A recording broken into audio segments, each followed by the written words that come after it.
मैंने तो कई बाप ऐसे देखे हैं जो पिता और बिटिया की शादी पर सब तैयारियां करता है, सब इकट्ठा कर लेगा, लेकिन खुद के कपड़े बदलना भूल जाएगा।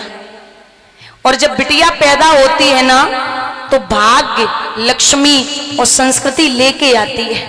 पिता चाहे कितना भी गरीब हो, बाप चाहे कितना भी गरीब हो, एक महीने पहले से भागेगा, दौड़ेगा, पूरे शादी का इंतजाम करके एक महीने पहले ही रख लेगा ताकि बिटिया के लिए कोई कमी न रह जाए।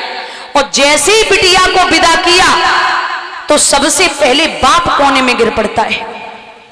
और बेटी जब विदा होती है, जब तक विदा नहीं होगी तब तक तो सब कहेंगे भैया ठीक है, सब समझाएंगे। और जो लाड़ो विदा हुई, रिश्तेदार अपनों बैग उठावेंगे, पड़ोसी अपने घर को जावेंगे, दूर दूर के लोग वो भी कहेंगे भैया अनुमति दो, हमारा काम के लिए, हमारे काम के लिए देरी हो रही है, सब निकल जाएंगे। बाप से अगर कोई आके ये बोल दे कि वो उसके पैसे रह गए थे थोड़ा दे दो, तो बाप बोलता है कि भैया 2 दिन बाद सबका हिसाब करूंगा, क्योंकि लक्ष्मी गई वो तो गई, मेरे हाथों और पैरों को तोड़ के चली गई, अब कुछ नहीं बचा, सब लूट लिया। और बेटियां जब जाती है ना, तो माताओं, खुद मैंने देखा है कि बिटिया जब विदा होती है तो सभी रोते, मतलब अड़ोसी पड़ोसी रिश्तेदार नातेदार जो भी होंगे, लेकिन सबसे ज्यादा अगर कोई रोता है ना तो वो बेटी का भाई है। जब तक रोएगा और गांव वाले देखेंगे तो कहेंगे अब क्यों रो रहा है, अरे जब तक ये कुंवारी रही तो रोज लड़ा, रोज पीटा। और भाई भी अजीब होते, बोलेंगे खाना बना, मेरे कपड़े धुल दे, मेरे कपड़ों पे प्रेस कर दे, ये कर वो कर, वरना ऐसे घर में शादी करूंगा, रोज सास पीटेगी। भाई रोज लड़ता है, लेकिन जिस दिन बहन विदा होती है तो सबसे ज्यादा भाई रोता है। एक व्यक्ति ने पूछ लिया कि अच्छा हुआ गई, तो रोज लड़ता था, तो भाई हिचकी लेके जवाब देता है, वीरन आप नहीं जानते, जितनी बार लड़ा हूं ना, मैं अपनी तरफ से ही लड़ा हूं। और अगर घर आने में जरा भी लेट हो गया और मैंने भोजन नहीं किया तो उसने 50 फोन कर दिए, काम मर रहा है, अरे भोजन नहीं करना क्या। तो आज से न तो कोई लड़ने वाला होगा और ना ही कोई मनाने वाला होगा। बहन अगर भाई को जरा पैसे की थोड़ी बहुत जरूरत पड़ जाए ना, तो ससुराल में ससुराल वालों को बताएगी भी नहीं, चुपचाप भैया के लिए फोन करेगी, तू आजा, चुपचाप ले जाना पैसे। और मैंने खुद देखा, माताओं आप खुद बताना, बाप की अगर तबीयत खराब हो जाए, दादा पिता की अगर तबीयत खराब हो जाए, जितनी बार बेटा नहीं पूछ सकता कि पिताजी दवा ली या नहीं ली, खाना खाया या नहीं खाया, उससे कई गुना ज्यादा बेटी ससुराल में जाकर के बाप को फोन कर लेगी, पापा आप ठीक है ना, आप भोजन तो करते हैं ना, आप दवा टाइम से लेते हैं ना। बिटिया 50 बार फोन करेगी, पिताजी आप ठीक है ना। तो बेटियां, बाप की अगर 4 बेटी हो चाहे 8 हो, लेकिन जिस दिन बाप बेटी के लिए लड़का देख के आता है, उसी दिन बाप का चेहरा उतर जाता है। तो बेटी धीरे से पूछ लेती, पापा कुछ ज्यादा मांग लिया क्या। बोलता नहीं लाडो, वो ज्यादा नहीं मांगा, मैं ये सोच रहा हूं कि मैं आज लड़का देख के आया हूं और आज से 4थे महीने में तू पराई घर की हो जाएगी। ये घर, ये कमरा, ये वस्त्र, तो जिसके लिए तू लड़ती थी, ये तेरा नहीं रहेगा। बाप खुद बड़ी परेशानी से जूझता है। बेटियां जब पैदा होती है ना, तो थोड़ी बहुत तकलीफ, वैसे अब तो नहीं होती, तकलीफ हो भी जाए, जैसे जैसे बिटिया बड़ी होगी वैसे वैसे माँ बाप का प्रभाव, प्रेम, लगाव बढ़ता ही रहेगा। आप कभी बाहर जाना और अपने बच्चे से पूछ लेना कि मैं बाहर जा रहा हूं, तुझे कुछ चाहिए, तो शायद बोल भी दे। लेकिन बिटिया जो समझदार होती है ना, वो बाप से कभी फरमाइश करेगी नहीं कि मुझे ये लेके आना। और मैं अनमैरिड बैठी बहनाएं उनसे निवेदन करूंगी कि जैसे चाचा ताऊ में और पिता में झगड़ा घर में हो जाए, तो आप अगर त्योहार पे घर आए रक्षाबंधन दोष पे घर आए तो आप चाचा ताऊ के सबके घर पे घूमने जाएं। वो भाई भाई हैं, आज लड़ेंगे कल उनकी सलाह भी होगी, लेकिन आप पराए घर की हैं। आपका ये नियम नहीं है कि आप वहां जाकर के मायके में और लड़ाई मान के बैठ जाएं। आप सबके घर जाइए, सबको स्नेह करिए। जो समझदार बेटियां होती हैं, पिता जिस खूंटे से बांध के आ जाएगा उसी खूंटे को पूरा जीवन व्यतीत कर देती है।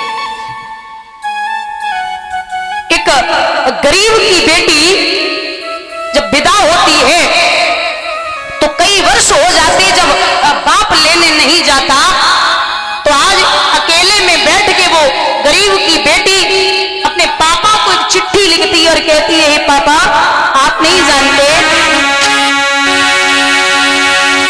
पापा अपने ही खून से लिखी है चिट्ठिया, बबुला अपने ही खून से लिखी है चिट्ठिया, वो पापा माया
सीता मां को चारों पुत्र वधुओं को लेकर के राजा दशरथ आए। समय बीता है, समय के अनुसार क्या देखा, यहां बड़ी खुशी है कि चार चार पुत्र वधु आई हैं। एक दिन राजा दशरथ ने दर्पण में अपना मुख देखा तो निगाह डाली है कि कान के पास एक बाल सफेद हो गया। विचार किया कि हम पे बुढ़ापा है तो बड़े बेटे को राजगद्दी दे दें। और ये परमात्मा के इशारे रहते हैं। पहला इशारा बाल सफेद होंगे, बोले अब बुढ़ापा है। पहली घंटी बज गई, कमर झुकेगी, आंखों की रोशनी जाएगी, हाथ पैर काम नहीं करेंगे।